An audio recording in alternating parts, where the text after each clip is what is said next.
In silence, you build something from nothing, and suddenly, everyone wants a cut. My father stood in that Wake County courtroom and told the judge my business belonged to my brother because it finally had real value. My mother just smiled, certain of their victory. They mistook my silence for defeat, but when Judge Alvarez stopped reading and looked me in the eye, the confidence in the room evaporated instantly. My name is Harper Callahan, and as I sat in the defendant's chair at the Wake County Courthouse, I realized that the people who share your DNA are the ones most capable of calculating exactly how much you are worth to them down to the penny. The air conditioning in the courtroom was humming a low, industrial drone that failed to scrub the humidity of a North Carolina summer from the air. But the chill I felt had nothing to do with the temperature. It came from watching my father, Victor Callahan, place his hand on the Bible and swear to tell the truth, only to spend the next 40 minutes dismantling my life with the precision of a butcher separating meat from bone. I sat alone. My table was an island of mahogany in a sea of sterile gray carpet. To my right, the plaintiff's table was crowded. My brother, Mason, looked like he had stepped out of a catalog for young executives, his navy suit tailored to perfection, his hair swept back with just enough product to look intentional but not vain. Beside him sat our mother, Elaine. She was wearing her Sunday best, a soft floral dress that made her look harmless, maternal, and sweet. Every time Victor made a point that landed well with the gallery, she would offer a small, encouraging smile and a soft, almost imperceptible clap of her hands, as if she were watching a school play rather than a legal proceeding designed to strip her daughter of everything she owned. Victor stood tall in the witness box. He had always been a man who commanded a room, not through intellect, but through volume and an unshakable belief in his own righteousness. He turned slightly toward Judge Alvarez, projecting his voice so it carried to the back rows without the need for the microphone. "Your Honor," Victor said, his voice dropping an octave to simulate grave concern, "we are not doing this out of malice. We are doing this for the family, the shop, Riverstone Cycle and Repair, and that vintage 1967 Mustang. They have become substantial assets. We are talking about a valuation that exceeds $200,000 in the current market." He paused to let the number sink in. $200,000. He spoke the number like it was a holy scripture. "Harper," he continued, gesturing vaguely in my direction without actually looking at me. "She has done a fine job keeping the lights on. We are proud of her little hobby. But now that the business is viable, now that it has real equity, it requires a steady hand. It requires a man with a family to support. Mason has a wife. He has 2 children on the way. He has a future that needs securing." Victor leaned forward, gripping the railing of the witness stand. "My father, Ernest, would have wanted the legacy to go to the person who could carry the name forward. The shop and the car represent the Callahan future. They must belong to Mason." The audacity of it was so pure it was almost beautiful. I watched Mason as our father spoke. He did not look embarrassed. He did not look conflicted. He looked at me the way a landlord looks at a tenant who has overstayed their lease. He was already measuring the square footage of my life, calculating how quickly he could liquidate the inventory I had painstakingly sourced, and imagining how good he would look driving the Mustang I had spent 3 years restoring with grease under my fingernails and rust in my hair. The courtroom was silent, save for the scratching of the stenographer's machine. The narrative they were spinning was seductive. It played into every traditional bias in the room: the capable son, the supportive parents, the single, solitary daughter who was perhaps clinging too tightly to things she could not possibly understand or manage. I remained motionless. I had practiced this. For 3 weeks leading up to this trial, I had practiced staring at a wall for an hour at a time without fidgeting, without checking my phone, without letting my face betray a single emotion. My lawyer had told me that any outburst, any tear, any roll of the eyes would be weaponized against me. They wanted to paint me as unstable. They wanted to say I was too emotional to run a business. So I gave them nothing. I became a statue. To the casual observer, it might have looked like resignation. It might have looked like I had already accepted my defeat. Victor finished his testimony with a flourish, looking at the judge with the confident nod of a man who has just closed a deal on the golf course. "It is just common sense, Your Honor. We are asking for the court to rectify a misunderstanding in the distribution of my late father's estate. Harper was a placeholder. Mason is the heir." Elaine patted Mason's hand. Mason adjusted his cufflinks. They radiated the smug, impenetrable confidence of thieves who believe they have already gotten away with the heist. Judge Alvarez was a woman in her 50s with reading glasses perched on the end of her nose and a face that gave away absolutely nothing. Throughout Victor's speech, she had been reading through the case file, flipping pages with a steady, rhythmic cadence. She did not look up when Victor finished. She did not look up when the opposing counsel sat down. The silence stretched. 5 seconds, 10 seconds. Then the rhythm stopped. Judge Alvarez had paused.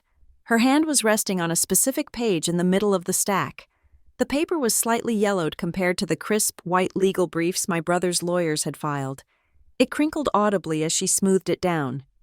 The sound of that paper smoothing against the desk was the loudest thing in the world. It was a dry, scratching sound, like a match being struck. The judge's eyes, which had been scanning the text, stopped moving. Then, slowly, her eyelids narrowed. The neutral expression she had worn for the last hour darkened into something sharp, something dangerous. The atmosphere in the room shifted instantly. It was as if someone had sucked all the oxygen out of the space. The humidity seemed to vanish, replaced by a cold, electric tension. My father's smile faltered. He shifted his weight from his left foot to his right. He looked at his lawyer, then back at the judge, waiting for the affirmation he felt he was owed. Judge Alvarez did not speak immediately. She read the page again. Then she read it a third time. She closed the file with a deliberate, heavy thud that echoed off the high ceilings. Finally, she looked up. She did not look at Victor. She did not look at Mason or the expensive legal team they had hired. She looked directly at me. Her gaze was intense, piercing through the facade of the courtroom. "Ms. Callahan," she said. Her voice was not loud, but it carried a weight that made the hairs on the back of my neck stand up. "Yes, Your Honor," I whispered, my voice steady despite the pounding of my heart against my ribs. "You have heard the testimony given by your father," Judge Alvarez said. "He claims that the transfer of these assets to your brother is a matter of fulfilling family intent and correcting a clerical oversight regarding the true value of the estate." She tapped the file with her index finger. Tap, tap, tap. "Do you deny the words they have just spoken?" she asked, her eyes locking onto mine. "Or are you sitting there in silence because you are hiding something from this court that you think I will not find?" The question hung in the air, ambiguous and terrifying. For a split second, I saw my father's chest deflate. The certainty that had armored him moments ago developed a hairline fracture. He blinked, confusion clouding his face. He had expected an argument. He had expected me to scream. He had expected the judge to nod and sign the order. He had not expected a question that sounded like a trap. Mason stopped adjusting his cufflinks. Elaine's hand froze mid-pat on his arm. I looked at the judge. I knew exactly what page she had stopped on. I knew exactly what sentence had made her eyes go dark. And I knew that if I spoke now, if I unleashed the torrent of anger and facts that had been building inside me for 3 years, I would ruin the moment. The art of revenge is not in the shouting, it is in the waiting. It is in letting the other side build a tower of lies so high and so heavy that when you finally pull the single critical pin from the foundation, the gravity does the work for you. My father looked at me, his eyes wide, silently commanding me to yield, to be the good daughter, to fold as I had always folded. "Don't embarrass us," his eyes said. "Just let Mason have it." But I wasn't the daughter who folded laundry and kept secrets anymore. I was the owner of Riverstone Cycle and Repair. I was the mechanic who could listen to an engine and tell you exactly which piston was misfiring. And right now, I could hear the engine of their conspiracy sputtering.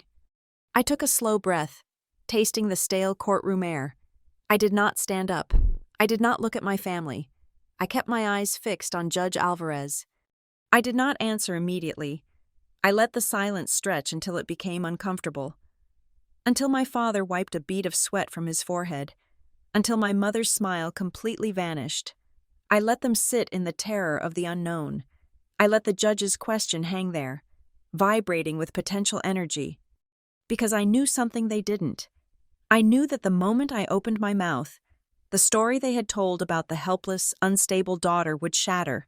But I also knew that sometimes, the most powerful answer is to wait just 1 second longer than anyone expects, to understand why I sat in that courtroom like a statue carved from ice while my family lied about me. You have to understand the architecture of the house I grew up in.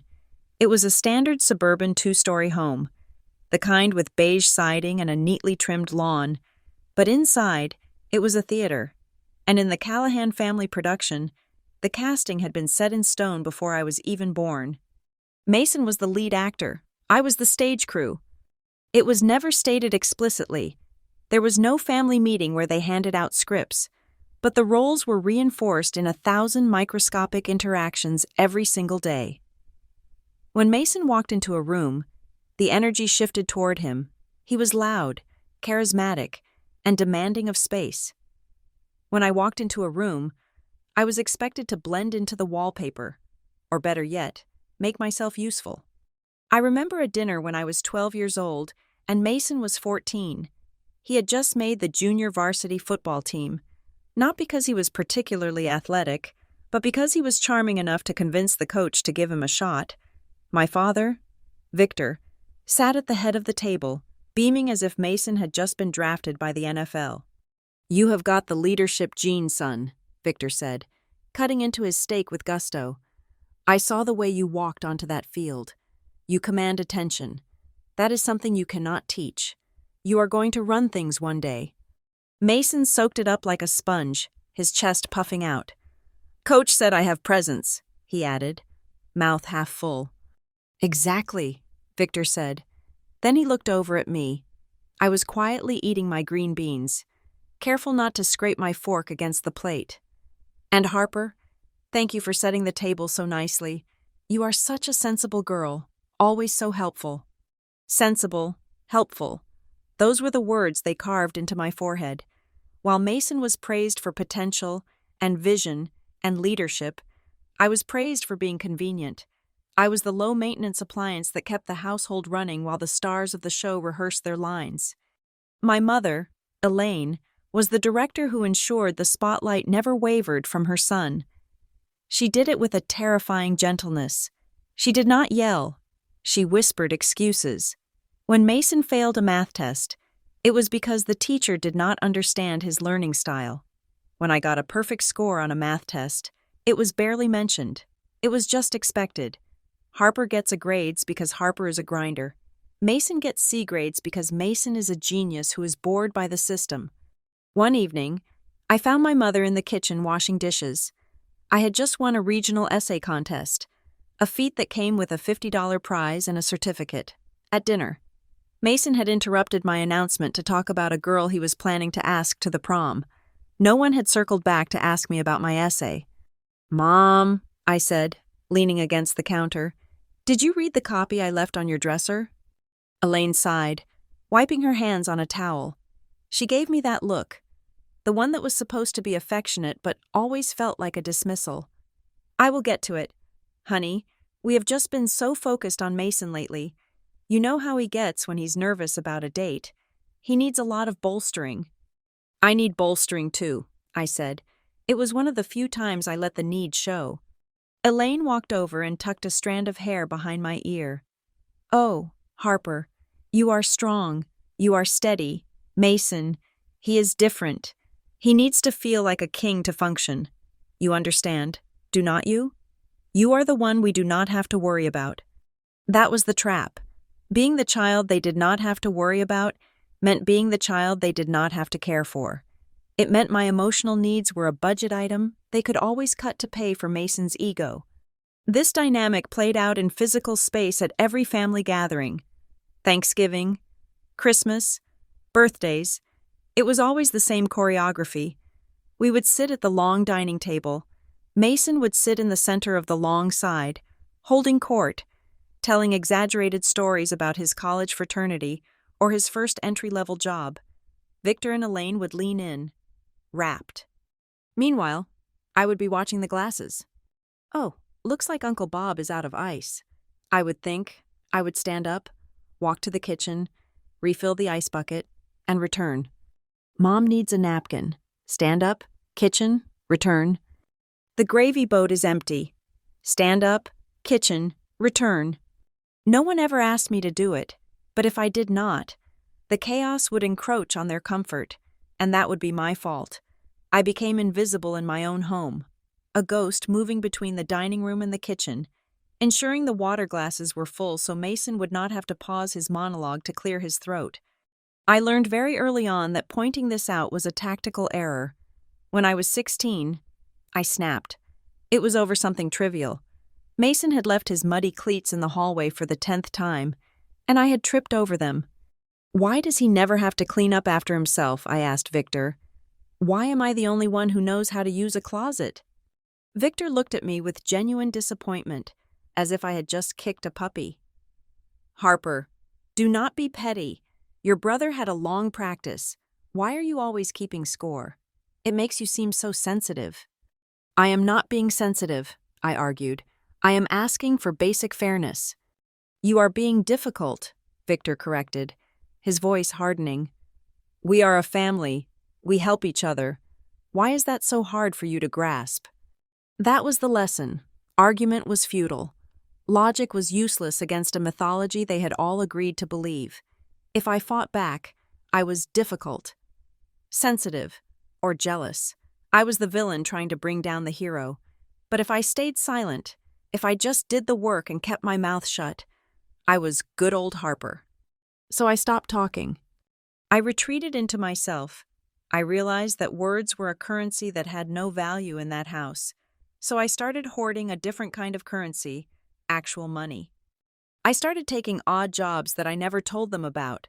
I walked dogs for the neighbors 3 streets over. I organized filing cabinets for a local accountant on Saturday mornings.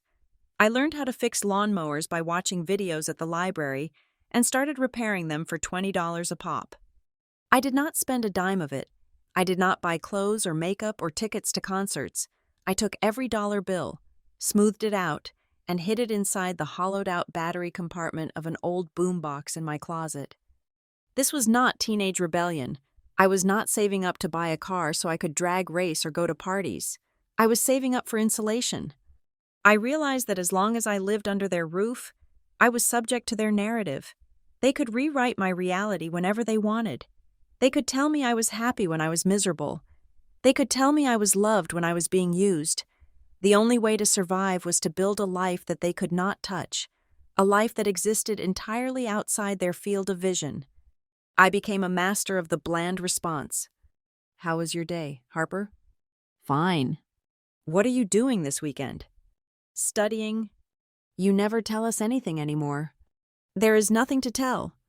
I let them think I was boring. I let them think I had no ambition. I let Mason believe he was the only one making moves in the world, while he was bragging about a promotion he had not actually received yet. I was researching high-yield savings accounts. While Victor was lecturing me on how to be more personable, I was learning how to read a balance sheet. The silence became my armor. It wrapped around me, cool and impenetrable. I learned that if you do not give people information, they will fill in the blanks with their own assumptions. My family assumed I was content to be the stagehand. They assumed I would always be there to refill the water glass. They assumed I had no teeth because I never showed them. They mistook my survival strategy for compliance. As I grew into my 20s, the distance between us widened, but the roles remained fixed. Even when I moved out, even when I started my own life, the moment I stepped back into their orbit, the gravity pulled me right back to the kitchen, right back to the silence. But the difference was, I now had a secret. I knew who I was when they were not looking.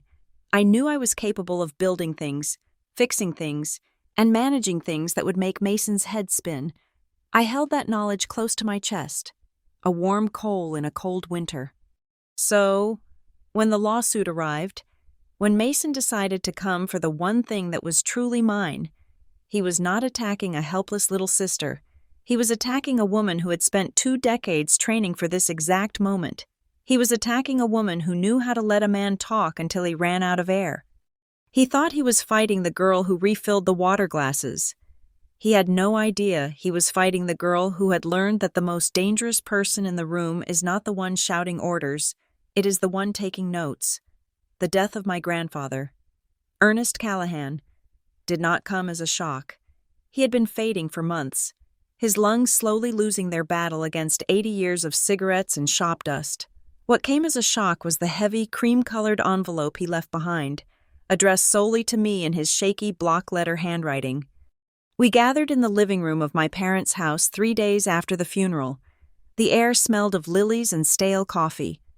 My father, Victor, was already talking about listing Grandpa's house. He had a calculator out on the coffee table, tapping away at potential square footage values. Mason was on his phone, likely scrolling through emails, looking bored. To them, Ernest's passing was a logistical event, a closing of a ledger.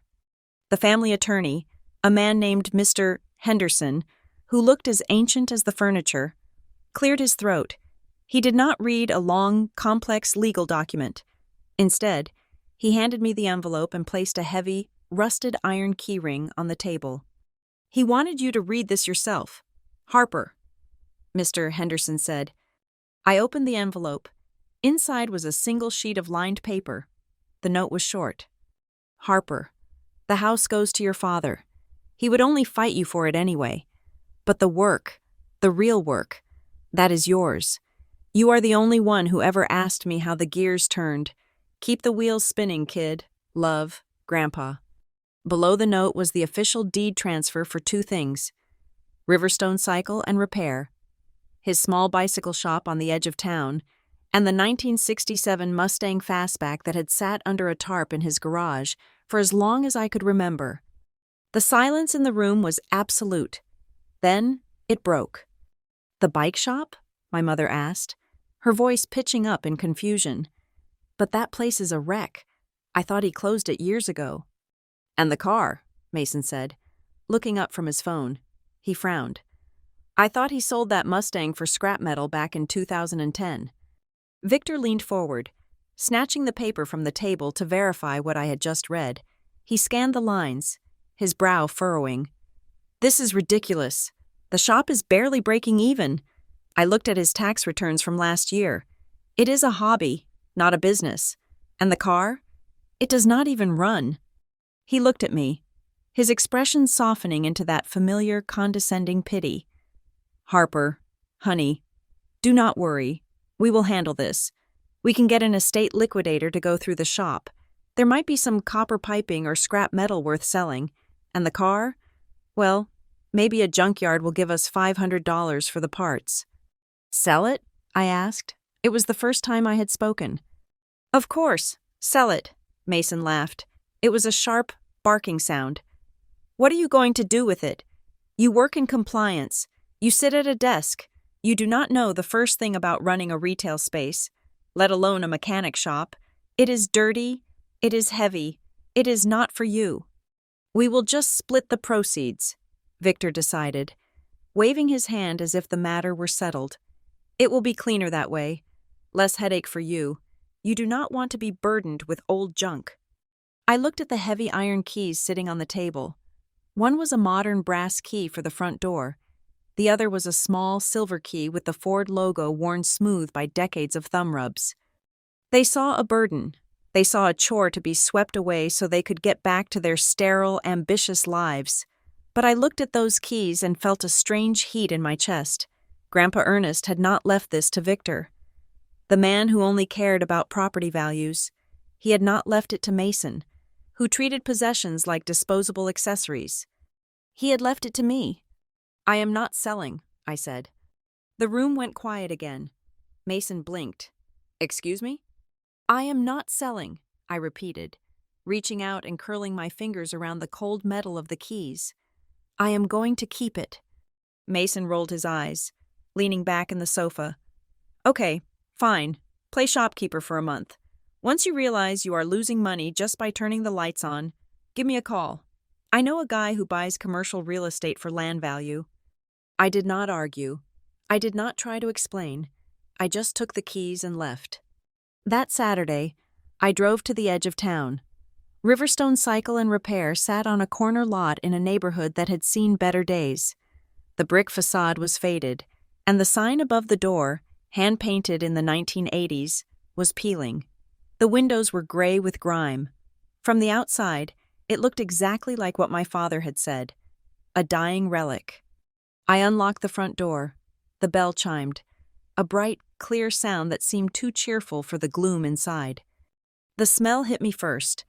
It was a rich, complex perfume of old rubber, chain grease, dust, and stale tobacco. It smelled like my childhood. I flipped the light switch, and the long fluorescent tubes overhead flickered to life with a hum, casting a harsh light on the showroom. It was a mess. There were bicycles stacked 3 deep against the walls, some new, some half-stripped for parts. The floor was covered in a layer of dust thick enough to write my name in. The counter was piled high with invoices, catalogs from 1999, and empty coffee cups. But as I walked deeper into the shop, past the clutter, I saw the bones. The workbench in the back was solid oak, stained black with oil but sturdy as a rock. The tools hanging on the pegboard were not cheap plastic imports. They were heavy, forged steel, arranged in a specific order that only a mechanic would understand. I ran my hand over a wrench. It was cold and solid. I found a logbook on the desk. I opened it to the last entry, dated just 2 weeks before Grandpa died. Mrs. Gable, rear derailleur adjustment, charged $5, told her to bring me a pie next time. Kid from down the street, flat tire, no charge, told him to stay in school. I felt a lump form in my throat. This was not a failed business. This was a community center disguised as a repair shop. It had a heartbeat. It was faint, but it was there. I walked out the back door to the detached garage. This was the moment I was most afraid of. I keyed the padlock and heaved the rolling door up. It groaned and rattled on its tracks, protesting the movement. There it was, the Mustang. It was not the shiny, candy apple red car of movies. It was a dull, oxidized blue. There was a dent in the rear fender, and the chrome bumper was pitted with rust. The interior smelled like mildew. To Mason, this was a piece of junk that needed to be hauled away. I opened the driver's side door and slid into the leather seat. The leather was cracked, but it held me. I put the key in the ignition. I did not expect it to start. It had been sitting for years. I turned the key. The engine did not roar. It coughed. It sputtered. It made a sound like a dying animal. But then, on the third try, it caught. A low, guttural rumble shook the frame of the car. It was rough, and the idle was uneven. But the engine was alive. The vibration traveled up through the steering wheel and into my hands. "Don't look at the outside," Grandpa used to say. "The paint is just for show. The engine is the truth."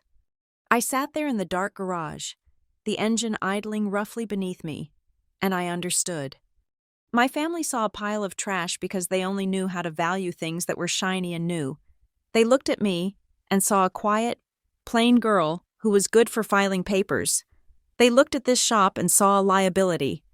But Grandpa had seen something else. He saw the potential for restoration. He knew that if you stripped away the rust and tuned the engine, you could build something that would outlast anything you could buy in a showroom. I turned the engine off. The silence that followed was not empty. It was pregnant with possibility. I was not keeping these things because I wanted to be rich. I knew the shop would likely eat up my savings for the first year. I knew the car would take hundreds of hours of sanding and polishing. I was keeping them because, for the first time in 30 years, I held something in my hands that no one had given me permission to hold. I had a space where I did not have to refill anyone's water glass. I had a set of keys that did not open a door to my parents' expectations. I walked back into the shop and grabbed a broom from the corner. I did not have a business plan yet. I did not have a marketing strategy, but I had a broom, and I had a Saturday. I started sweeping. The dust clouds rose into the air, dancing in the beams of sunlight cutting through the dirty windows. With every stroke of the broom, I was not just cleaning a floor, I was clearing space for myself. Mason was wrong. I could manage this. In fact, I was the only one who could, because I was the only one willing to get my hands dirty to find the value underneath. My life became a study in schizophrenia. For 8 hours a day, I was a ghost in the beige hallways of Northbridge Compliance Group. I sat in a cubicle that smelled of ozone and despair, checking spreadsheets for regulatory errors and listening to my coworkers complain about the temperature of the break room refrigerator. I was the quiet woman in the corner who always turned her reports in on time and never caused a ripple. But at 5 o'clock in the afternoon, the ghost came alive. I would drive straight to the shop, change out of my polyester slacks and into grease-stained coveralls in the tiny back bathroom, and start my second shift. This was not the glamorous entrepreneurship you see on social media. There were no montages of me smiling while holding a wrench. It was grueling, back-breaking labor. The first month was just an exorcism of dirt. I spent weeks on my hands and knees, scraping layers of solidified gum and oil off the showroom floor with a putty knife. I replaced the flickering fluorescent bulbs that gave everyone a headache with warm LED track lighting I found on sale at a hardware store. I painted the walls a soft, industrial gray that made the space look intentional rather than abandoned. My hands were permanently stained with paint and primer, and I had to start wearing long sleeves at Northbridge to hide the bruises on my forearms from wrestling with rusted shelving units. While my body was doing the labor, my brain was rewriting the software of the business. I realized quickly that Grandpa Ernest ran the shop on instinct and paper scraps. That does not work in the 21st century. I bought a cheap laptop and taught myself inventory management. I learned the difference between a bottom bracket for a road bike and a suspension fork for a mountain bike. I spent hours on the phone with suppliers, negotiating terms, convincing them that Riverstone Cycle was not a credit risk despite being dormant for 6 months. I became my own marketing department. I did not have a budget for ads, so I used sweat and creativity. I set up a small photo studio in the corner using a white bedsheet and a ring light. I took high-resolution photos of vintage handlebars, refurbished seats, and gleaming gears. I wrote descriptions that told a story about each part. I posted them on local community forums, not trying to sell hard, just saying, "Hey, we are open, and we love bikes." But the real revolution happened on the service floor. I knew I could not compete with the big chain stores on speed or volume, so I competed on humanity. The auto and bike repair industry has a terrible reputation for talking down to customers, especially women. Mechanics often speak in a code designed to confuse you into paying more. I went the opposite direction. When a customer came in, usually skeptical, usually expecting to be ripped off, I did not just take the bike and give them a bill. I put the bike on the stand. I called them over. "Look at this," I would say, pointing to a worn brake pad. "See how the groove is gone? That means it is not gripping the rim. I can replace it for $20, or you can ride it for another 50 miles, but it will start squealing. It is your call." I showed them the old parts. I explained the physics. I treated them like intelligent adults, not walking wallets. The reaction was slow at first, but then it snowballed. People were shocked. A college student named Leo brought in a fixie with a bent rim. I trued it for him in 20 minutes and charged him $15. He looked at me like I had performed a magic trick. "The guy across town wanted to charge me $60 and keep it for a week," he said. "That is the difference," I told him. "I want you to be riding, not waiting." Leo told his roommates. His roommates told their girlfriends. Suddenly, I had a steady stream of students and young professionals coming in. They liked the vibe. They liked that the shop smelled like coffee.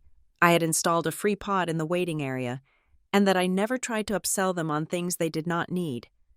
To stabilize the cash flow, I introduced the commuter special.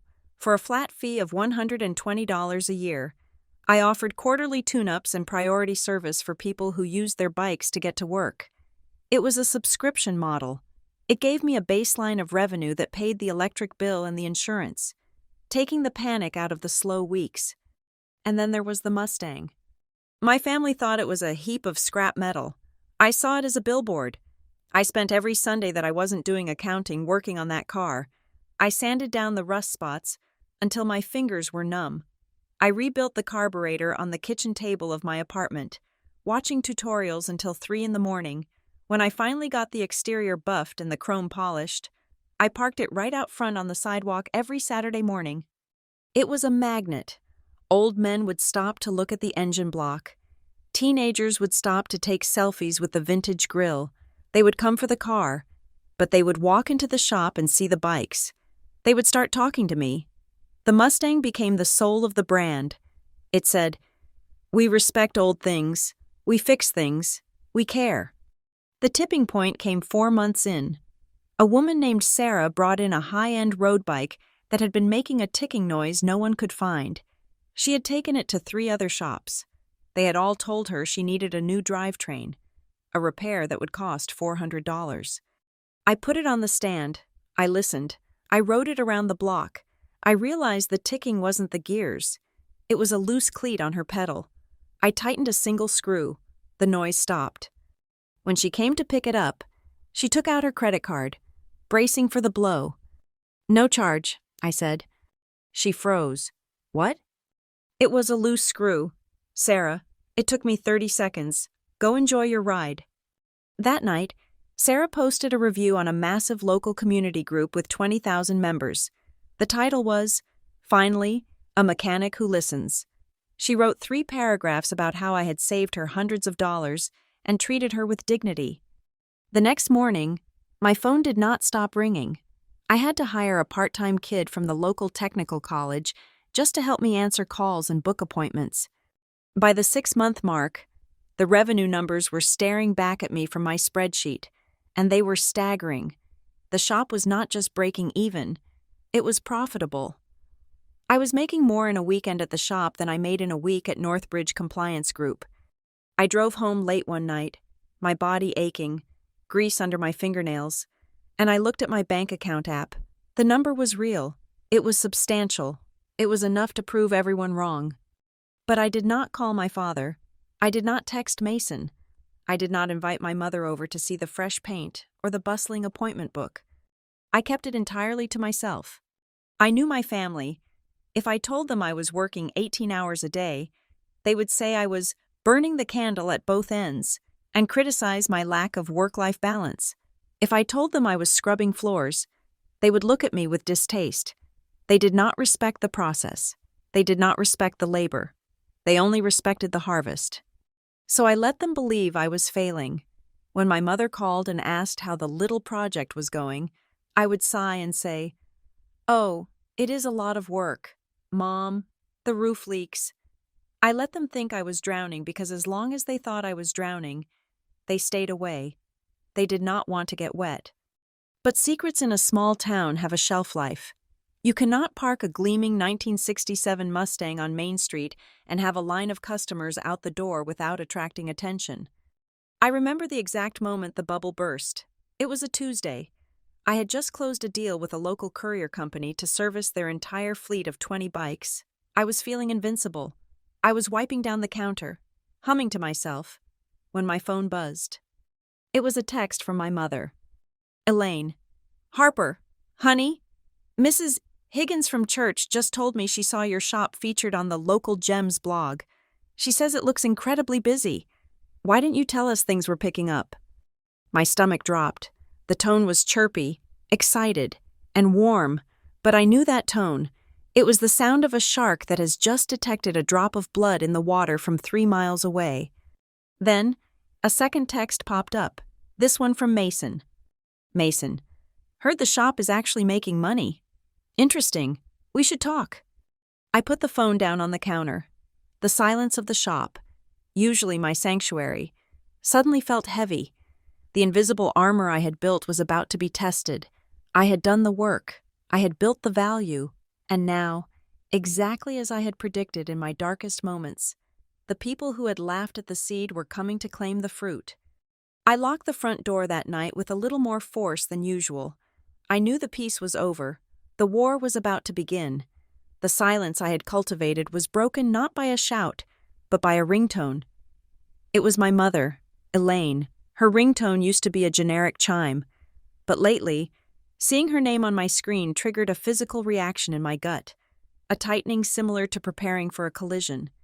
I wiped the grease from my hands onto a rag and slid my thumb across the screen. "Hello, Mother," I said, keeping my voice neutral. "Harper!" Her voice was an octave higher than usual, dripping with a sugary brightness that set my teeth on edge. "Oh, honey, I am so glad I caught you. I was just talking to Mrs. Higgins from the garden club, and she told me the most wonderful thing. She said she stopped by your little shop to buy a helmet for her grandson, and she had to wait in line. In line! Can you imagine?" I leaned back against the counter, looking out at the empty showroom. It was 8 in the evening on a Tuesday, and I had just finished closing up. "Yes, it has been busy. We are doing well." "Well, that is just marvelous," she cooed. "Your father and I are so proud. We always knew you had a knack for tinkering. But really, Harper, why did you keep it such a secret? You know we love to celebrate the family's successes." The word family landed heavy and wet, like a towel soaked in ice water. For 6 months, while I was breathing dust and eating instant noodles to save money for inventory, I was just Harper. Now that there was a line at the register, I was suddenly the family. "I have been working, Mom," I said. "I did not have time to celebrate." "Well, we are going to fix that," she said, her voice dropping into a conspiratorial whisper. "Mason is going to swing by tomorrow. He wants to see what all the fuss is about. He is so excited to see his little sister thriving. Make sure you are there, okay? Don't run off." She hung up before I could object. Mason arrived the next afternoon at 2 o'clock. He did not come in work clothes. He wore a crisp, light blue button-down shirt tucked into chinos, and loafers that cost more than my entire tool set. The shop was humming. I had 2 customers browsing the accessories wall, and my part-time mechanic, a quiet kid named Leo, was truing a wheel in the back. The door chime rang, and Mason stepped in. He did not look at me. He stopped in the doorway and slowly scanned the room. It was not the look of a brother visiting a sister. It was the look of a real estate agent assessing a property. His eyes flicked from the restored exposed brick walls to the custom lighting I had installed, then to the display case where I kept the high-end components. He walked over to the counter where I was sorting invoices. "Impressive," he said, nodding slowly. He reached out and ran a finger along the polished oak countertop. "You really cleaned this place up. I remember it smelling like dead rats and cigars when Grandpa was here." "It took a lot of bleach," I said, not looking up from my paperwork. "What do you want, Mason?" He laughed, a breezy, dismissive sound. "So hostile. Can't a brother visit? I brought you coffee." He placed a paper cup on the counter. It was from the expensive chain downtown. Not the swill he knew I usually drank. It was a peace offering that cost $5, designed to buy $5,000 worth of goodwill. "Thanks," I said. Mason walked around the counter, stepping into my workspace. He picked up the sales ledger I had left open. Before I could snatch it away, he glanced at the bottom line. His eyebrows shot up. "Okay," he said, a new respect, or perhaps greed, entering his voice. "This is not just hobby money. You are actually turning over some real volume here." "I work hard, Mason." "I can see that," he said. He leaned his hip against the counter. Crossing his arms, he put on his business face, the one he used when he was trying to convince people he knew what he was talking about. "But Harper, look at you. You look exhausted. You have bags under your eyes. Your hands are rough." I instinctively curled my fingers into my palms. "I am a mechanic. My hands are supposed to be rough." Sure, he said smoothly. "But is this sustainable? You cannot run the register, fix the bikes, and do the books forever.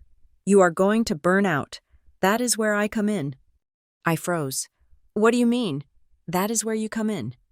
Mason smiled, the benevolent big brother.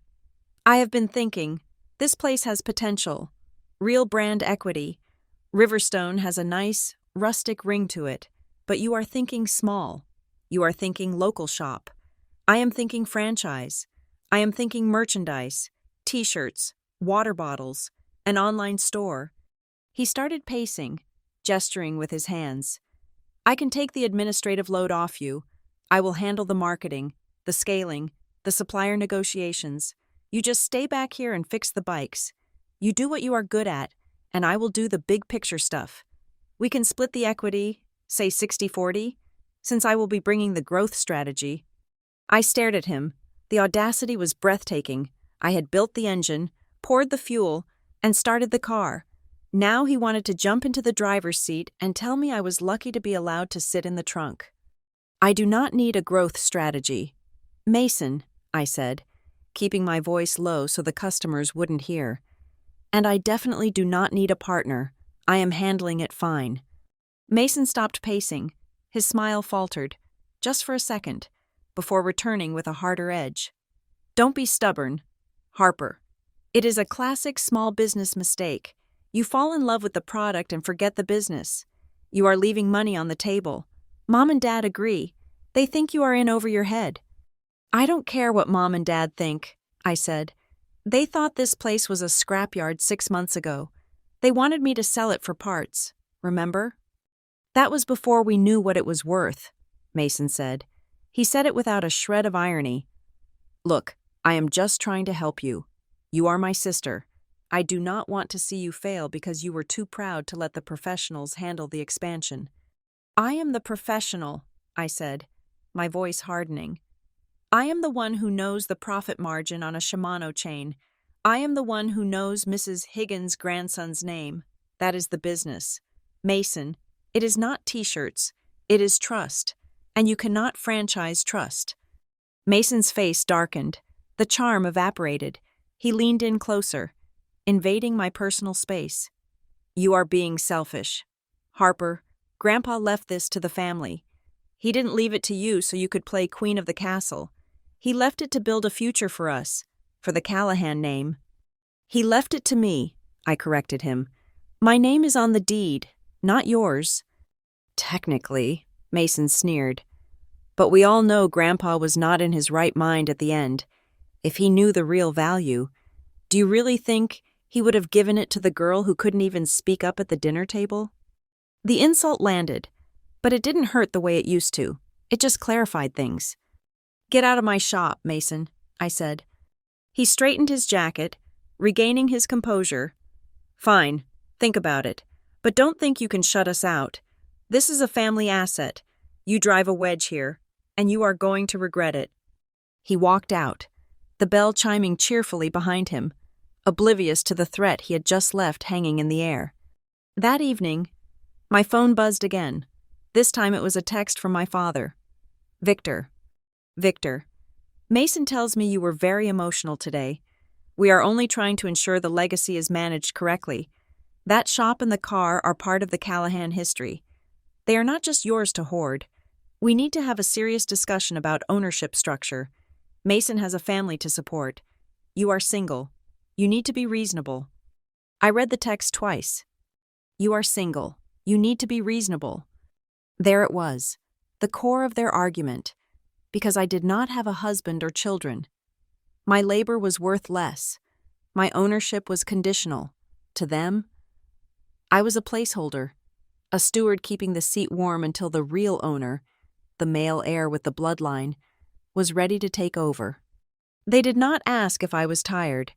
They did not ask if my back ached from hunching over frames for 10 hours a day. They did not ask how I managed to pay the property tax bill that had arrived last month. They did not care about the late nights I spent alone in the shop, painting the walls until my arms felt like lead, terrified that I would fail. They only cared that the ledger showed a profit. I did not reply to my father. Instead, I did something that felt cold, calculated, and necessary. I took a screenshot of the text. Then I opened my email and created a new folder. I named it Evidence. I uploaded the screenshot. Then I scrolled back through months of messages, the ones where they mocked the shop, the ones where Mason told me to sell the car for scrap, the ones where my mother ignored my updates. I saved them all. I went to the filing cabinet and pulled out the receipts for every gallon of paint, every light bulb, every tool I had bought with my own money. I scanned them.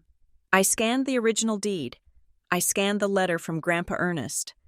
I sat there in the dim light of the back office, the glow of the scanner the only thing illuminating the room. I felt a profound sense of grief. I was grieving the family I wished I had, the one that would have come in today with a bottle of champagne and a hug, simply happy that I had succeeded. But that family did not exist. I had the Callahans, and the Callahans did not want a daughter, they wanted a dividend. Mason had said he wanted to help manage. He was right about one thing. I did need management. I needed to manage the risk of my own flesh and blood tearing my life apart. I looked at the folder on my screen. It was small now, but I had a feeling it was going to grow. I closed the laptop, turned off the lights, and walked out to the Mustang parked at the curb. I ran my hand over the cool metal of the hood. "They are coming for us," I whispered to the car. I got in and turned the key. The engine roared to life, loud and defiant. I was not going to let them take the keys, not without a war. The knock on my door came at 7:30 on a rainy Thursday evening. It was not a friend, and it was certainly not a customer. It was a process server, a bored-looking man in a damp windbreaker who handed me a thick manila envelope, mumbled "Harper Callahan," and walked away before I could even nod. I stood in my hallway, the envelope heavy in my hand. It felt different from a bill or a letter. It had density. It felt like a weapon. I walked into my living room and sat on the edge of the sofa. I did not open it immediately. I knew, with a sickening, intuitive certainty, what was inside. My family had stopped calling. The texts had ceased. The silence from their end had not been a retreat. It had been the loading of a cannon. I tore the seal. The first page was a summons. Mason Callahan versus Harper Callahan. The second page was the complaint. I began to read, and as I did, the blood drained from my face, leaving my hands cold and numb. I had expected a fight about money. I had expected them to argue that the will was invalid or that Grandpa Ernest had been coerced. But Mason had gone lower than that. He had not just attacked my ownership, he had attacked my mind. The lawsuit claimed that I was holding the assets, Riverstone Cycle and Repair, and the 1967 Mustang, in a constructive trust for the family. It argued that due to my history of emotional fragility and lack of business acumen, the transfer of the deed to my name was merely a formality to protect the assets while the family decided on a long-term strategy. It got worse. Paragraph 12 stated, "The defendant, Harper Callahan, has exhibited signs of increasing instability and isolation. She has withdrawn from family communications, works obsessively to the detriment of her health, and is unfit to manage assets of significant value without the oversight of the plaintiff, Mason Callahan." They were painting my hard work as mania. They were painting my boundaries as mental illness. I turned the page and found the affidavits. These were sworn statements signed under penalty of perjury. There was one from Victor and one from Elaine. I read my mother's words, and I felt a physical pain in my chest, sharp and breathless, as if she had reached out of the paper and struck me. "Harper has always been a sensitive child," the affidavit read. During a family meeting on Sunday, the 14th of May, Harper explicitly agreed that she was only holding the shop temporarily. She told us, "I cannot handle this alone. I want Mason to take over when the time is right. We are only filing this to help her, as she seems to have forgotten this agreement in her confused state." I lowered the paper. The room seemed to spin. May 14th. I checked my calendar on the wall. May 14th was a Sunday. I had been at the shop alone, scrubbing the grout in the bathroom until my knuckles bled. I had not seen my parents that day. I had not spoken to them.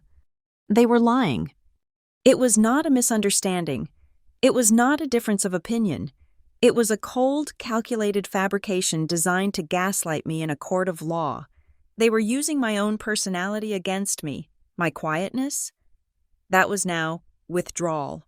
My dedication to the shop. That was obsession. My refusal to engage with their bullying. That was confusion. Mason was weaponizing the very silence I had used to survive them. He was telling the world that because I did not shout, I must be broken. Because I did not brag, I must be weak. I sat there for an hour, staring at the wall. The fear was paralyzing. If they won, they would not just take the shop. They would validate a narrative that I was incompetent. They would legally brand me as the unstable daughter who needed her big brother to save her. It would be a stain I could never wash off. I needed help, not from a friend, and not from a therapist. I needed a shark.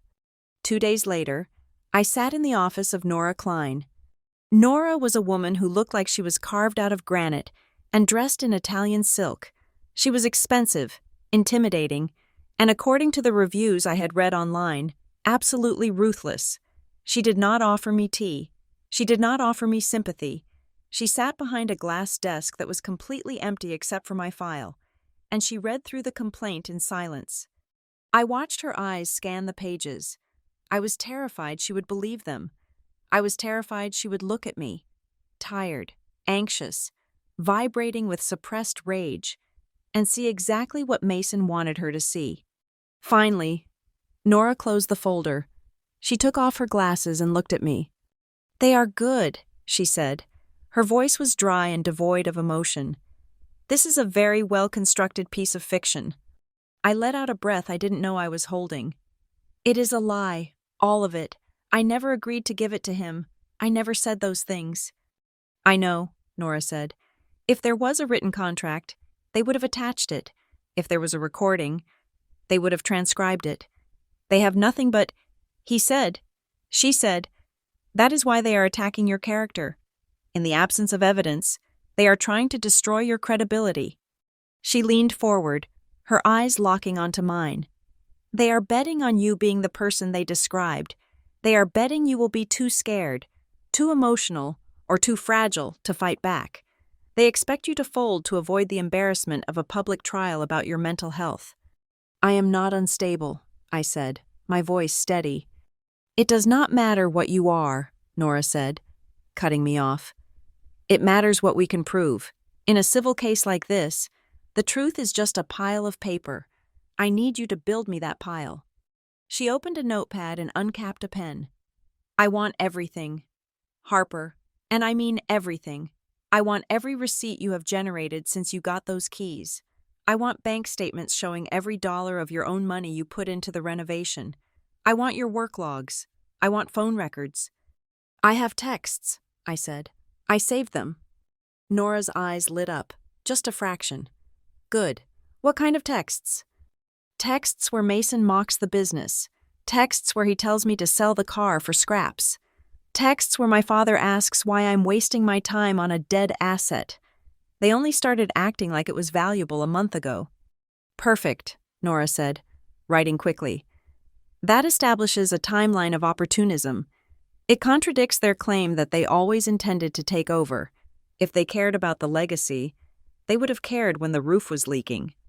She looked up at me again. "But there is something more important than the texts. You need to understand what is about to happen. They are going to depose you. They are going to put you in a room for 8 hours and ask you the same question 50 different ways, trying to make you cry or scream or say something inconsistent.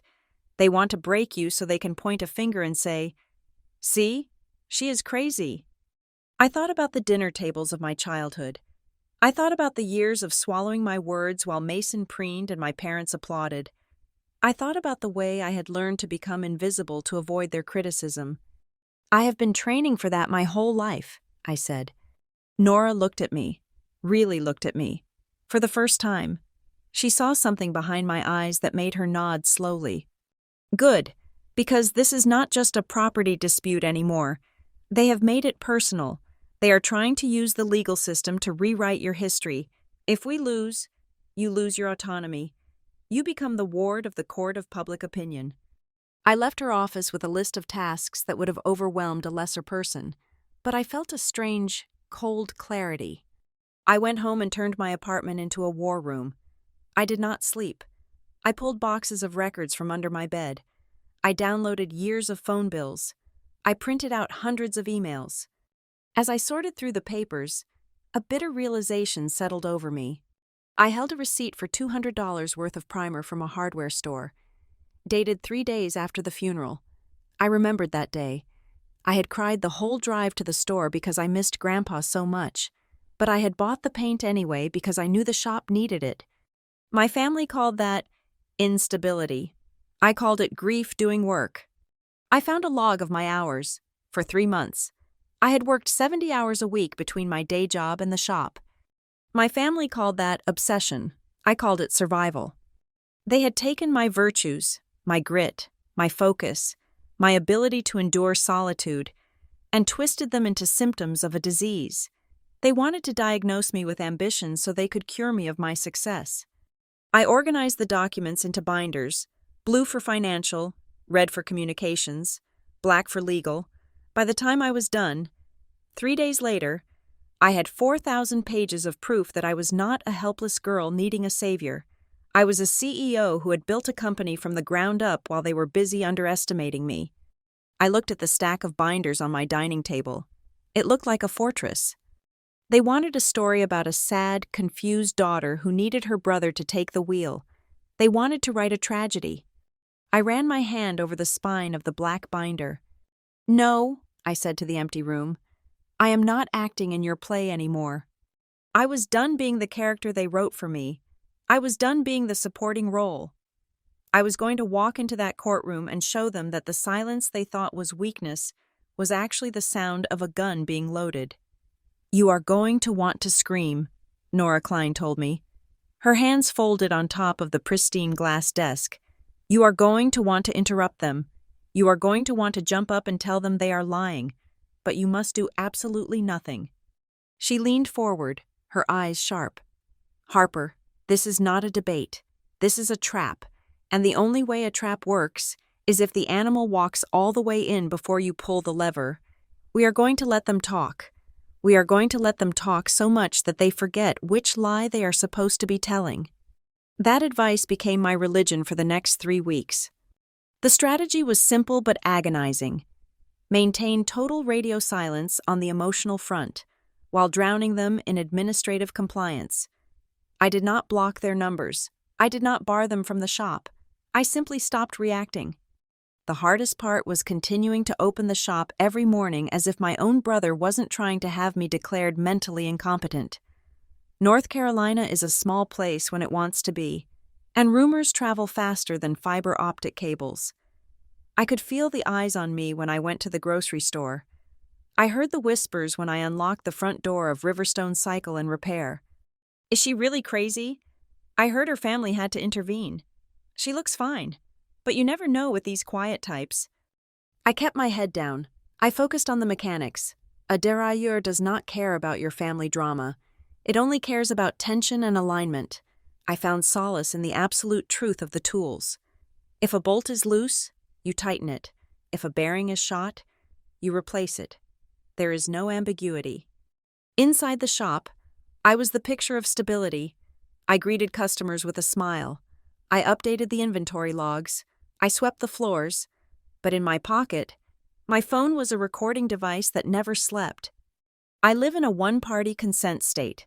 This means that as long as I am part of the conversation, I can record it without the other person's permission. My family, in their arrogance, assumed I was too passive to know the law. They thought they were speaking into a void. They were actually speaking into a hard drive.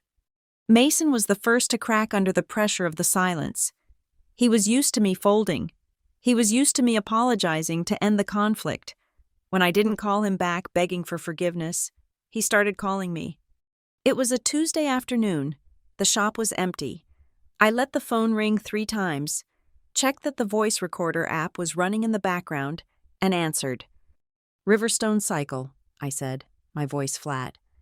"Harper, stop playing games," Mason snapped. He didn't even say hello. "I know you got the papers. Do not make this harder than it has to be. Just sign the settlement agreement I sent over. We drop the competency hearing. You keep a 10% stake, and I take over operations. It is a mercy offer." I waited 5 seconds before answering. "I am comfortable with my current legal representation, Mason." "Comfortable?" He laughed, a harsh, jagged sound. You are burning money on a lawyer you cannot afford. You are going to bankrupt yourself before we even get to discovery. Look, I am trying to save you from yourself. You are not a CEO. Harper, you are a mechanic.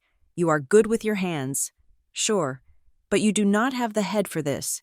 You are going to crash and burn, and I do not want to watch it happen. I appreciate your concern, I said. It is not concern.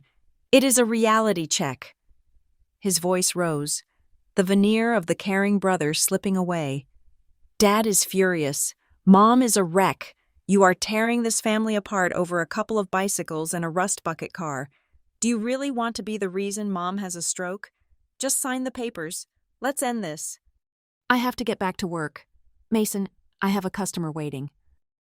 Don't you hang up on me, Harper. You are being... I ended the call. Then I saved the file, date-stamped it, and uploaded it to the cloud. He had just admitted that the competency hearing was a bargaining chip. We dropped the hearing. You keep 10%. If they truly believed I was mentally unstable, they wouldn't offer me 10% of a business. They wouldn't offer me anything. By offering a deal, he proved the lawsuit was extortion, not protection. Next came Victor. My father did not yell. He preferred the weight of disappointment. He showed up at the shop 2 days later, standing outside the glass display window, staring at the Mustang. He didn't come in. He just stood there, waiting for me to come out to him, like a king waiting for a subject. I went out. I left the door open so the security camera inside could capture the audio. You look tired, Victor said. It was not a question. I am fine, Dad. Are you? He shook his head, looking at the pavement. People are talking. Harper, at the club, at church. They ask me why my daughter is dragging us through the mud. It is embarrassing. We have a reputation in this town. I didn't file the lawsuit. Dad, Mason did. Mason is doing what needs to be done, Victor said, his voice hardening. He is trying to secure the assets. You are making it public. If you had just agreed to the transfer quietly, none of this would be happening. You are choosing to humiliate us. I am choosing to keep what is mine. Victor looked at me, and his eyes were cold. It was never yours. It was a mistake. Your grandfather was on heavy medication at the end. We all know that. You are taking advantage of an old man's confusion. That is not the Harper I raised. I raised a girl who knew her place. I felt a flash of heat up my neck, but I forced my breathing to remain even. Is that all, Dad? If you go to court, he said, stepping closer, lowering his voice to a menacing growl, you will lose, and when you lose, you will not just lose the shop. You will lose us. Think about that.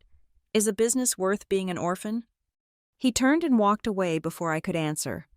I went back inside, locked the door, and saved the footage. Then came the emotional artillery, Elaine. She didn't come to the shop. She sent emails. Long, rambling emails sent at 2 a.m, filled with guilt-tripping prose that would have made a Victorian novelist proud. Subject, please, Harper. I cannot sleep. I just keep thinking about when you were a little girl, how you used to share your toys with the neighbors. You were always so sweet. What happened to that heart? Why are you doing this to your brother? He is so stressed he is not eating. Do you want to be responsible for ruining his future? He has a baby on the way. Do you want your niece or nephew to grow up knowing their aunt stole from their father? Please, for the sake of my health, stop this madness. Do you want me to cry in front of a judge? Is that what you want? I forwarded the email to Nora with a single note. Add to the pile. I did not reply to my mother. I knew that any response, even a defensive one, would be used as fuel. See? She is irrational. She is argumentative. By giving them silence, I forced them to fill the void with their own malice. Nora called me into her office a week before the trial. Her desk was now covered in binders. We have enough, she said. The texts, the recordings, the emails. We can prove coercion. We can prove that their motive is financial, not medical. So we submit it all now? I asked. We file a motion to dismiss? Nora smiled, and it was a terrifying thing to witness. No, if we file now, they will have time to come up with excuses. They will say Mason was stressed. They will say Victor was misquoted. They will coach their witnesses. She tapped the table with her pen. We wait. We let them get on that stand. We let them swear an oath before God and the state of North Carolina. We let them tell their story. The story about how much they love you, how they are only doing this because you are sick.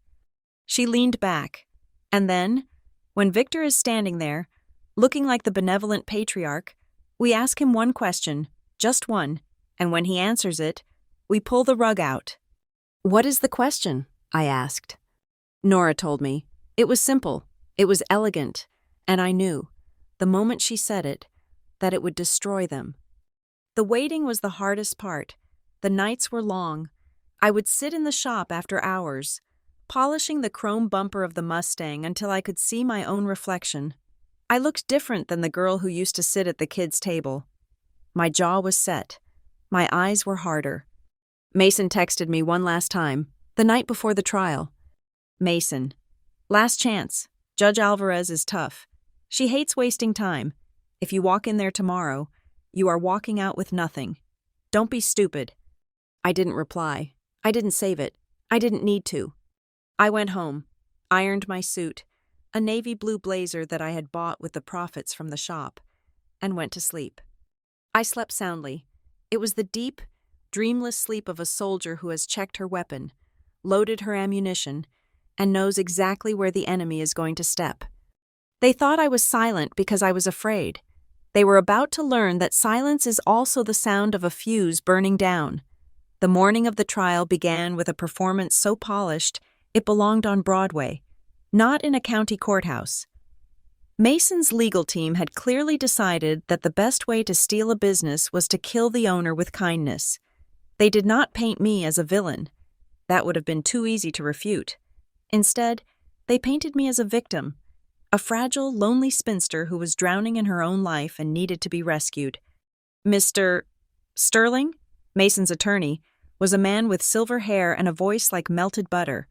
He paced before the judge, his hands clasped behind his back, exuding a sorrowful reluctance. Your Honor, Sterling began, looking at me with eyes full of practiced pity. This is not a case of greed. It is a case of intervention. We have here a young woman, Harper Callahan, who has isolated herself from her loving family. She has taken on the burden of a failing business, obsessively pouring her meager savings into a bottomless pit, driven by a grief she cannot process. Her brother, Mason, simply wants to step in. He wants to take the weight off her shoulders before she collapses under it. I sat at the defense table, my hands folded in my lap. I was wearing the navy blazer I had ironed the night before. I kept my chin up. I kept my expression blank. But inside, I was screaming. It is a specific kind of torture to sit in a room full of strangers and listen to a stranger describe you as a charity case. Sterling made my hard work sound like a manic episode. He made my independence sound like a symptom of depression. Then they called Mason to the stand. My brother walked up the aisle with the gravity of a man attending a funeral. He sat in the witness box, adjusted his tie, and looked at me. He managed to summon a tear that glistened in the corner of his eye. Mason, Sterling asked softly, why are you filing this suit? Mason sighed, a long, trembling exhale. I just love my sister, he said. His voice was deep, warm, and utterly convincing. I have watched her over the last 6 months. She has stopped coming to Sunday dinners. She doesn't return calls. She stays in that shop until 1 or 2 in the morning. I drove by once and saw her sleeping on the floor in the back office. That was a lie. I had never slept on the floor. I had a cot in the storage room for emergencies, but I had never passed out from exhaustion. But the detail was perfect. It made the gallery gasp.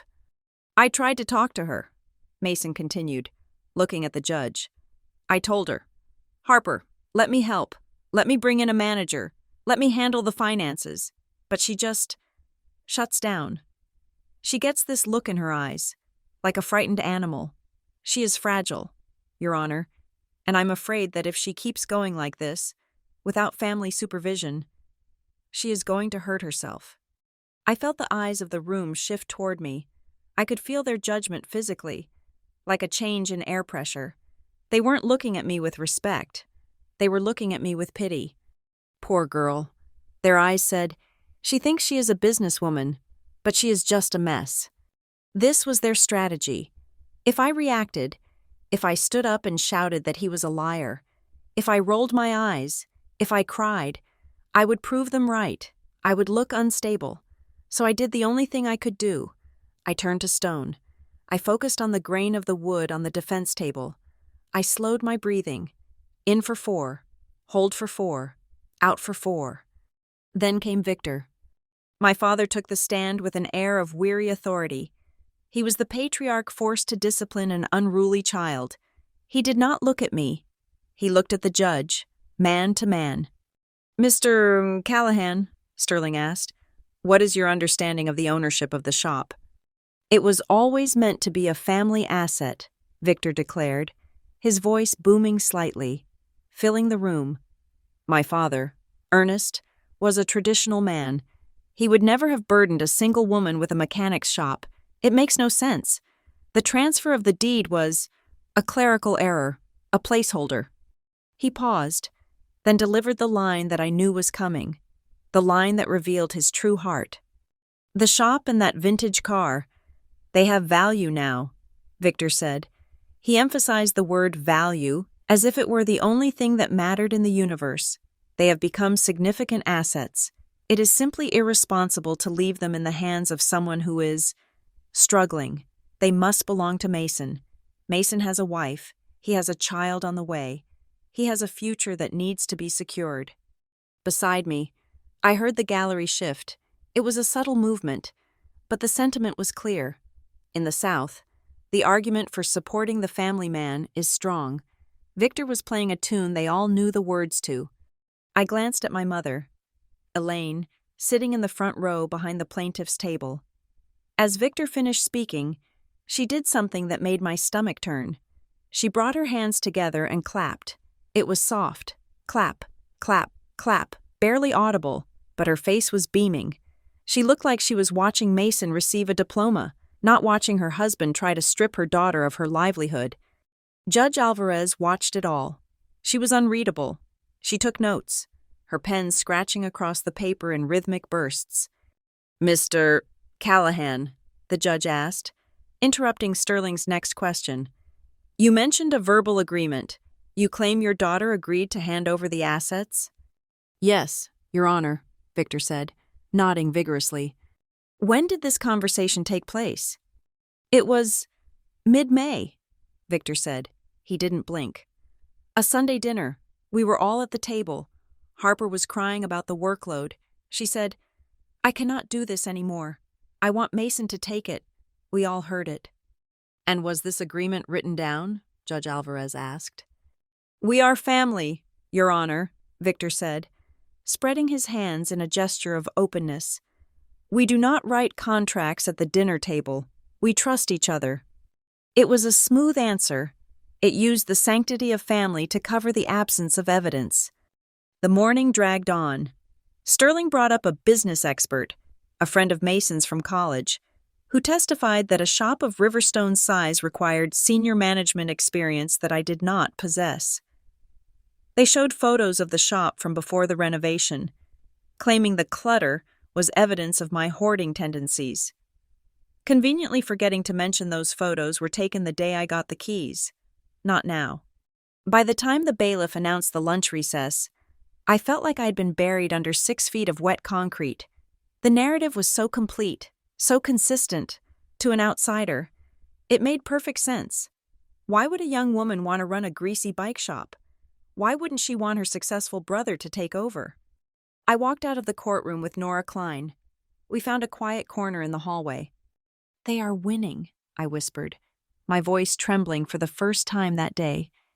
"Everyone in there thinks I am crazy." Nora looked at me. She did not offer false comfort. "They are telling a good story," she admitted. "But a story is not evidence. You held it together in there. Harper, that was vital. You didn't give them the outburst they were fishing for. But the judge. The judge is listening, Nora said, but she hasn't seen the file yet. We submitted our evidence bundle this morning. She likely hasn't had time to open it. She has only heard their voices. Nora checked her watch. She has an hour for lunch. She will read it then, eat a sandwich, drink some water. The second half is ours. I could not eat. I sat on a bench outside the courthouse, watching the cars drive by. I felt small. I felt like the 12-year-old girl refilling water glasses again, invisible while the stars of the show took their bows. I wondered if I had made a mistake. Maybe I should have just signed the papers. Maybe I should have let them win. It would have been easier. But then I thought about the Mustang. I thought about the way the engine shuddered and then roared to life when I turned the key. I thought about the grease under my fingernails and the way Mrs. Higgins smiled when I fixed her grandson's bike. Those things were real. Victor's words were just wind. I walked back into the courtroom at 1 o'clock. The air was heavy, the post-lunch slump settling over the gallery. Mason was whispering something to his lawyer, a smug grin on his face. Victor was leaning back in his chair, looking relaxed. They thought it was over. They thought they were just waiting for the judge to rubber stamp their victory. "All rise," the bailiff called out. Judge Alvarez entered. She moved differently this time. Her steps were brisk. She did not sit down immediately. She stood behind her bench, looking down at the desk. The file, my file, the one Nora had submitted, was open in front of her. It was not just open, it was spread out. Photos were visible, transcripts were highlighted. The judge sat down. She did not look at the docket. She did not look at the stenographer. She picked up a piece of paper from the file. I recognized it. It was the printout of the text messages. The room went silent. The scratching of the stenographer's machine stopped. Judge Alvarez slowly lifted her head. Her eyes bypassed the expensive lawyers. They bypassed Mason, who was checking his watch. They bypassed Victor, who was smiling at my mother. She looked directly at me. But it was not the look she had given me in the morning. It was not the neutral, assessing gaze of a magistrate. Her eyes were dark, intense, and burning with a sudden, sharp intelligence. She looked like someone who had just found a snake in her garden. She shifted her gaze to Victor. The silence in the room stretched, becoming thin and tight like a wire about to snap. "Mr. Callahan," Judge Alvarez said. Her voice was quiet, but it had an edge that cut through the humidity of the room. Victor stood up, looking confused. "Yes, Your Honor." "You testified under oath this morning," she said, tapping the paper in front of her with her index finger, "that your daughter agreed to give up the shop in mid-May because she was overwhelmed. You stated that she has been uncommunicative and unstable." "That is correct," Victor said, though his voice wavered slightly. He sensed the shift. "I have here," the judge said, lifting the paper, "a series of text messages, and I have a transcript of a voicemail, and I have financial records." She let the paper drop back onto the desk. It made a sharp thwack. "Do you wish to amend your statement regarding your daughter's instability before I continue?" Judge Alvarez asked. "Or are you hiding something from this court that you assumed I would not find?" The confidence on Victor's face cracked. It was a hairline fracture, barely visible, but I saw it. Mason stopped smiling. Elaine's hands froze in her lap. I took a deep breath. The weight on my chest vanished. Nora was right. They had walked all the way into the trap, and Judge Alvarez had just put her hand on the lever. Nora Klein did not shout. She did not pace the floor like a television lawyer. She simply stood up, smoothed the front of her silk blazer, and walked toward the bench with the calm lethality of an executioner who has done this 1,000 times. "Your Honor," Nora said, her voice cool and crisp in the silent courtroom. "The plaintiff has spent the morning telling you a story. It is a moving story about a concerned brother and a fragile sister, but as we all know, the difference between a story and perjury is often just a matter of documentation." She picked up a remote control and pointed it at the large screen mounted on the wall to the left of the jury box, which was empty since this was a bench trial. I would like to direct the court's attention to the timeline of events, Nora said. Exhibit A flashed onto the screen.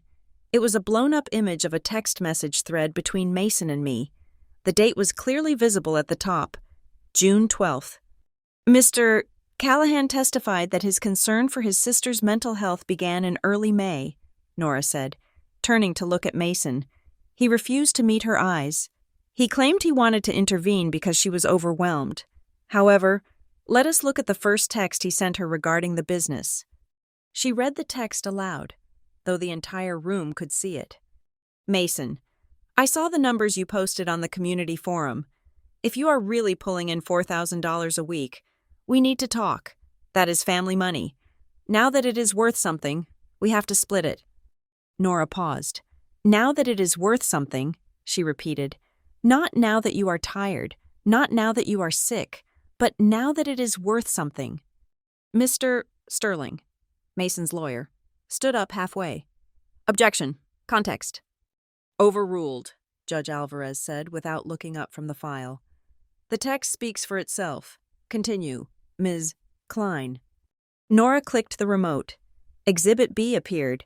It was a dense spreadsheet, color-coded and meticulous. These are the financial records for Riverstone Cycle and Repair for the last 6 months, Nora explained. The plaintiff claims the family has always viewed this as a joint asset. Yet, if we look at the expense column, we see a different story. She pointed to the rows of highlighted data. This is a receipt for $3,000 for a new ventilation system, paid from Harper Callahan's personal savings account.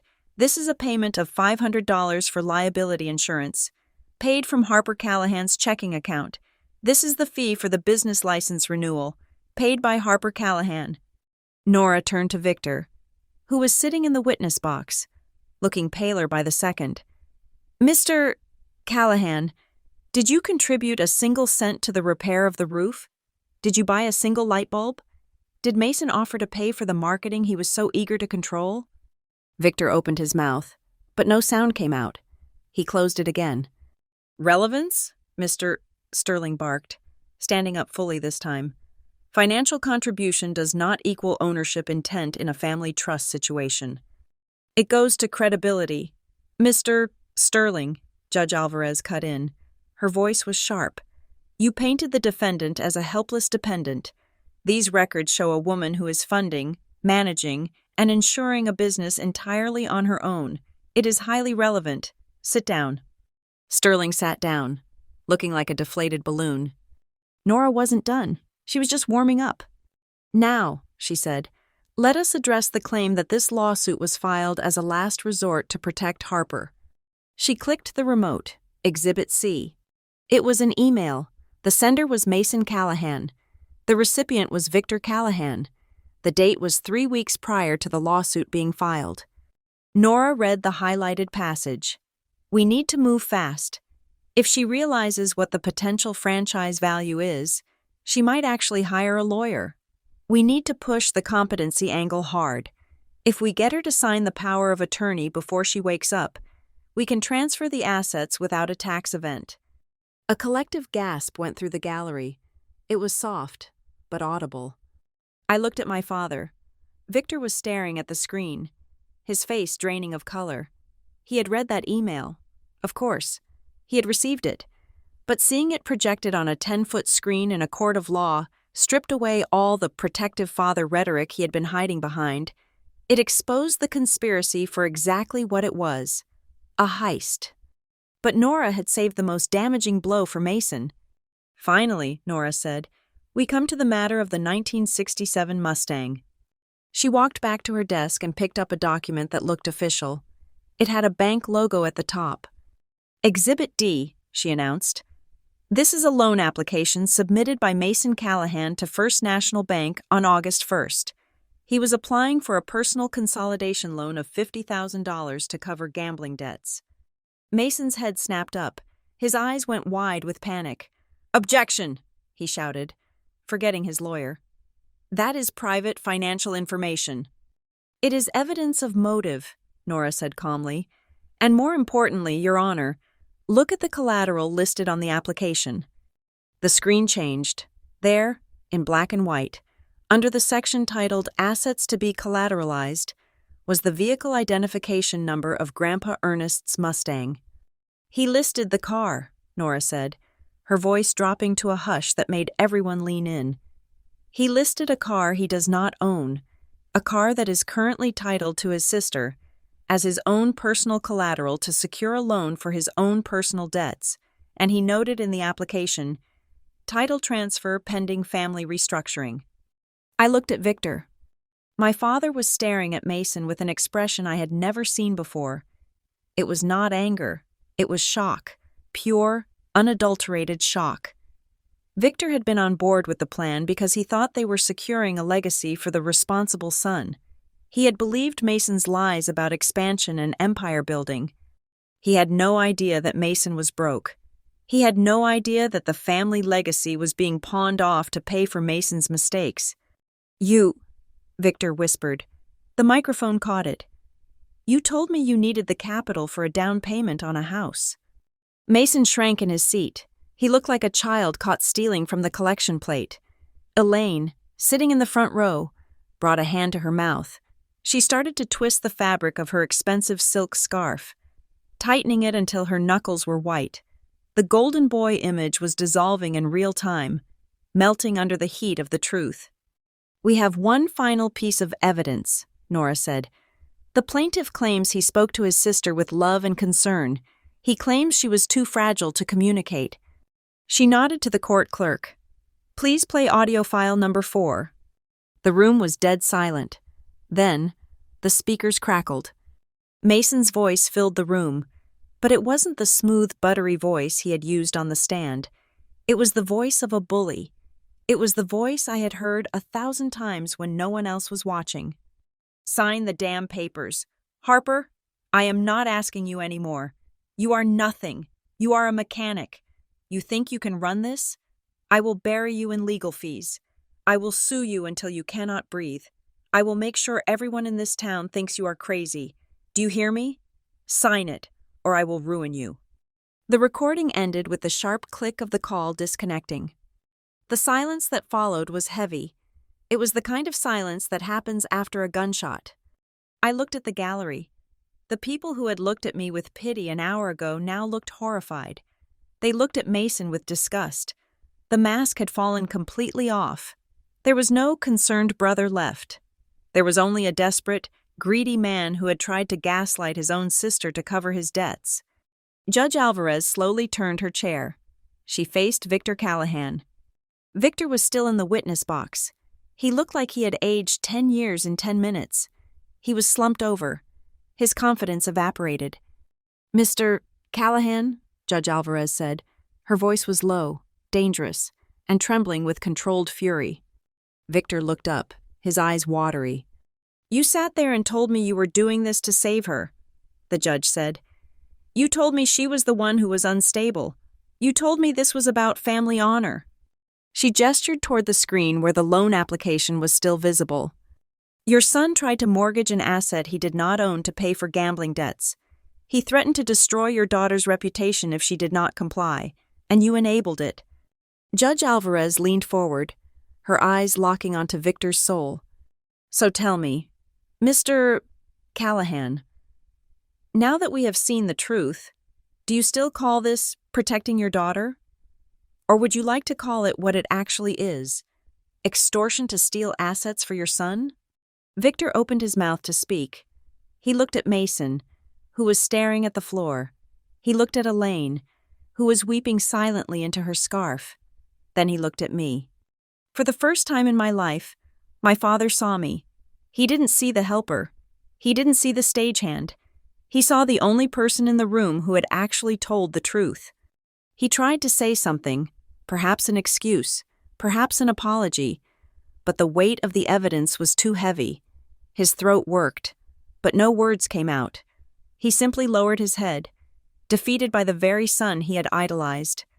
The sound of his silence was the loudest thing I had ever heard, and for the first time in 30 years, it wasn't my silence, it was his. The silence that followed the presentation of the evidence was different from the silence I had lived with my entire life. It was not the suffocating silence of submission, nor was it the fearful silence of a child trying to disappear. It was the silence of a vacuum created when a massive lie is suddenly sucked out of a room. Judge Alvarez did not look at her watch. She did not look at the clock on the wall. She took a moment to organize the papers in front of her, stacking the loan application on top of the text message transcripts. She clasped her hands together and leaned forward, the wood of the bench creaking under the weight of her authority. "In civil court," Judge Alvarez began, her voice echoing off the high ceilings, "we operate on the preponderance of evidence. That means we look for what is more likely than not to be true. But in this case, I do not just have a preponderance, I have a chasm." She looked at Mason's legal team. Sterling was staring at his shoes. He knew it was over. "The plaintiff asks this court to enforce a verbal agreement," the judge continued. "An agreement that allegedly took place at a dinner table, with no specific date, no witnesses outside of the beneficiaries, and no written record. Yet, the plaintiff asks us to ignore the mountain of documented evidence that contradicts this claim. You claim the defendant was overwhelmed and incompetent, yet the financial records show she was the only person injecting capital, the only person managing compliance, and the only person treating this business as a going concern." She shifted her gaze to Victor. "You claimed your daughter was unstable. You used her quiet nature and her work ethic to paint a caricature of mental illness. You did this not because she was actually sick, but because you needed a reason to explain why you were taking a profitable asset away from its legal owner.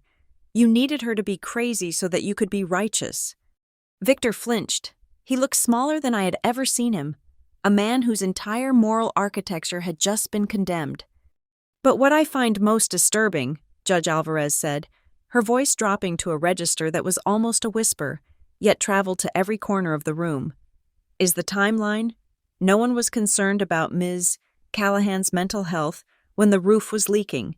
No one was worried about her fragility when she was scrubbing floors at 2 a.m. The concern only materialized the moment the bank account showed a surplus." She picked up the loan application Nora had revealed, the smoking gun where Mason had tried to mortgage my car. "And then we have this," she said, waving the paper. "This is not protection, Mr. Callahan. This is predation. Mr. Mason Callahan attempted to leverage an asset he did not own to cover personal debts. And when the owner refused to facilitate this fraud, he threatened to destroy her reputation. He used the legal system as a tool of harassment." Judge Alvarez set the paper down and looked directly at me. For the first time, her expression was not just professional, it was respectful. "Ms. Callahan, the law does not deal in sentiment, it deals in facts, and the facts here are screaming." She looked back at the plaintiff's table. "The court does not award assets to the person who tells the best story. The court awards them to the person who proves ownership with truth." The gavel came down, not with a bang, but with a firm, final thud. "I am dismissing the plaintiff's claim in its entirety. The court affirms that Harper Callahan is the sole and rightful owner of Riverstone Cycle and Repair and the 1967 Mustang, in accordance with the last will and testament of Ernest Callahan. Furthermore, due to the evidence of coercion and the fraudulent nature of the loan application, I am granting the defense's motion for a permanent restraining order against Mason Callahan regarding any contact with the business or its assets. Any further attempts to intimidate the defendant or interfere with her operations will result in severe civil penalties and a referral to the district attorney for potential criminal charges regarding the loan application." The air in the room seemed to rush out all at once. Mason stood there, frozen, his face a mask of shock. He was not looking at me. He was staring at the space where his future used to be. He had walked in here expecting a coronation, and he was walking out with a fraud investigation hanging over his head. Victor sat heavily in the witness box. He looked at me, but the look was different. The condescension was gone. The pity was gone. In their place was a terrifying blankness. He was looking at me like he had never seen me before. He realized, perhaps for the first time, that the sensible, quiet girl he had dismissed for 30 years was actually the strongest person in his bloodline. Elaine was weeping, but no one was comforting her.